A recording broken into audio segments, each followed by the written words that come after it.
வணக்கம். செய்திகள் வாசிப்பது ஆனந்தன். மேல்விசாரம் பகுதியில் அதிமுக சார்பில் வாக்காளர் பட்டியல் திருத்த ஆலோசனை கூட்டம் நடைபெற்றது.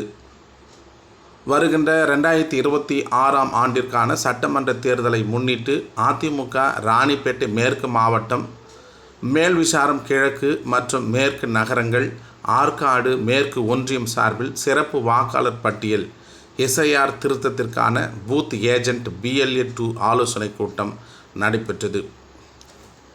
இக்கூட்டத்திற்கு ராணிப்பேட்டை மேற்கு மாவட்ட செயலாளர் SM சுகுமார் கலந்து கொண்டு தலைமை தாங்கினார். SP சரவணன், R பரத், ராஜேந்திரன், ஆகாஷ், சந்திரகுரு ஆகியோர் முன்னிலை வகித்தனர். முன்னாள் அமைச்சரும் கழக மதிப்பீட்டாளருமான S ராமச்சந்திரன் கலந்து கொண்டு சிறப்புரையாற்றினார். நிகழ்வில் நகர, ஒன்றிய, கிளைக்கழக பொறுப்பாளர்கள் கலந்து கொண்டு சிறப்பித்தனர்.